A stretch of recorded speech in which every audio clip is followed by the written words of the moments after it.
Hi and welcome back. Today I'm going to be demonstrating the process that I'm going to be using to put the final finish on the back plate of this lock.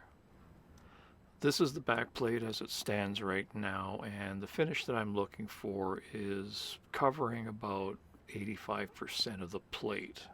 All of the major damage has been repaired, but there are still a few problem areas, and that's what I'm going to be dealing with today. So in this video, I'll be able to show you the final finish on areas of the plate that I'm happy with and the process that I'm going to be using to get to that point. Now I realize that most of you are probably too young to remember my last video in this series, so I should probably take a moment to explain how this whole process got started. A few videos ago I decided that I wasn't really going to be able to do a good job of finishing off the lockbox assembly until I dealt with a few of the problems that I kind of worked around earlier on in this video series. It was the right thing to do, and I'm glad that I made that decision, but the problem that it created was that I wasn't 100% sure how I was going to be able to restore the finish on the back plate. There was the obvious damage that I was going to need to deal with because of all of the rivet heads that I needed to cut away from this back plate. But in the time that it took me to make this decision, there was also a lot of surface rust that had developed on the entire back plate.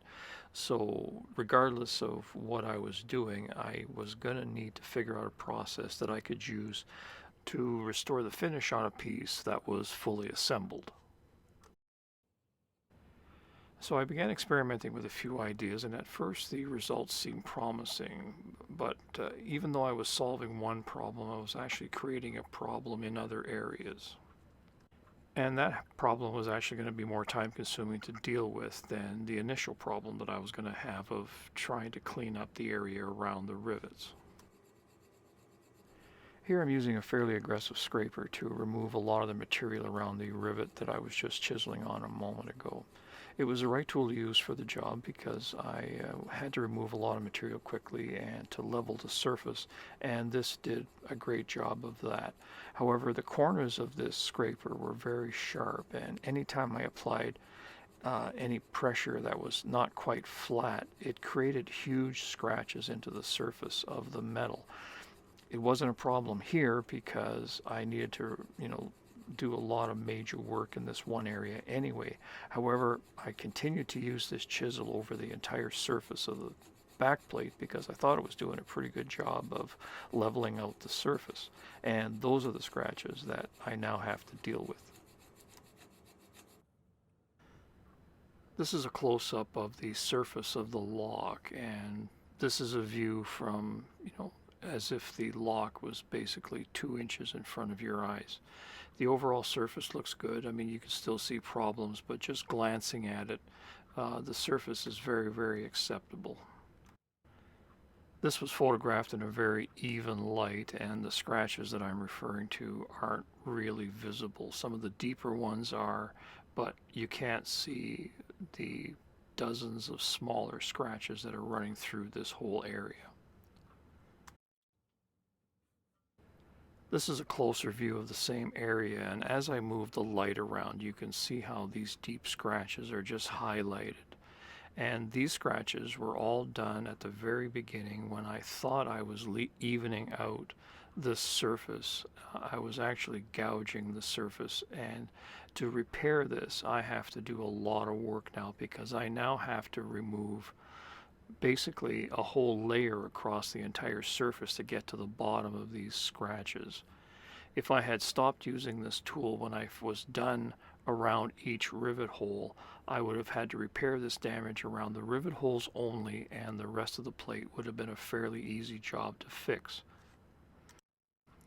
So this oversight, which basically happened because I didn't have the presence of mind to do all this experimenting on a scrap piece, I continued to work on the actual lock plate.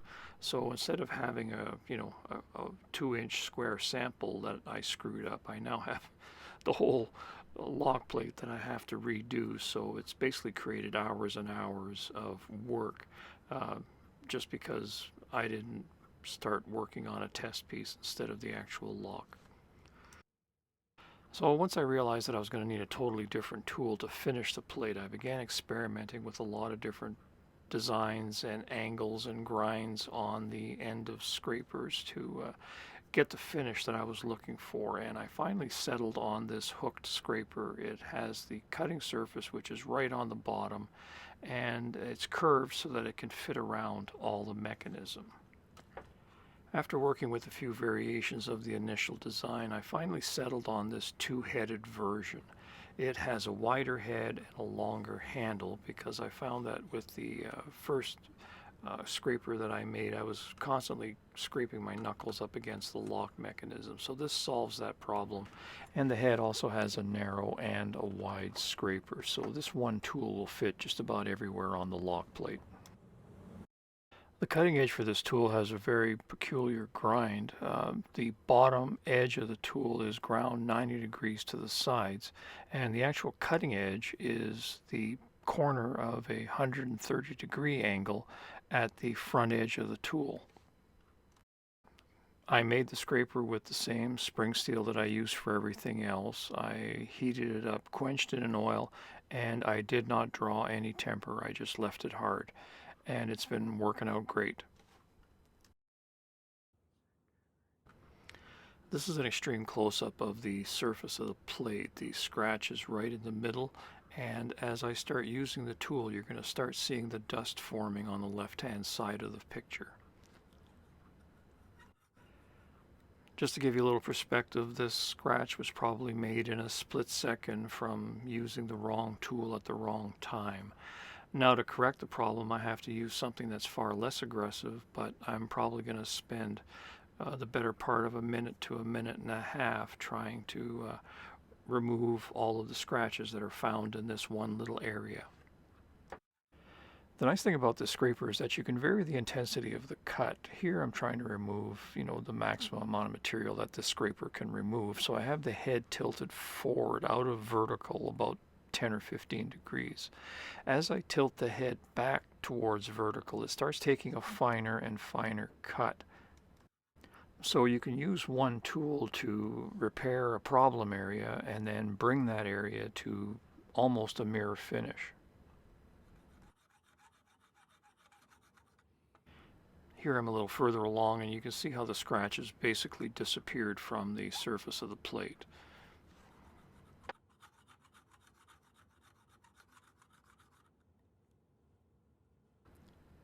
And here's a closer look at the shavings that were produced by the scraper.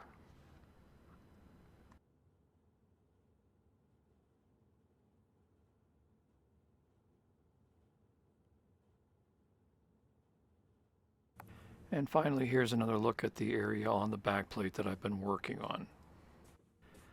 Now, even though this area is still looking pretty rough, bear in mind that we're really up close to this lock plate at this point. I don't even think anybody with normal eyesight would see this level of detail. To the naked eye, just somebody examining the lock, this appears as an extremely smooth surface. In fact, the vertical reddish bar that you see coming across the screen every once in a while is actually the outside frame of the light that I'm using. So I'm actually putting a mirror finish on this, despite all the scratches that you see here. This level of finish certainly exceeds anything that I thought was possible with just simple hand tools that you could make yourself.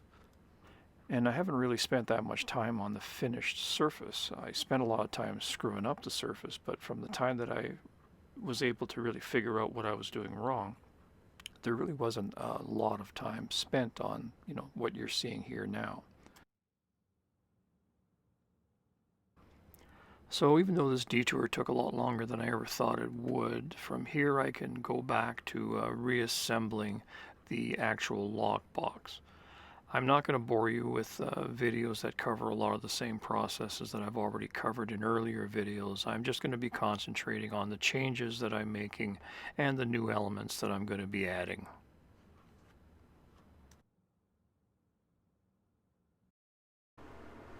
Hi, I'm Dennis, and thanks for watching. If you have any questions, you can contact me by using the email address that I have shown here.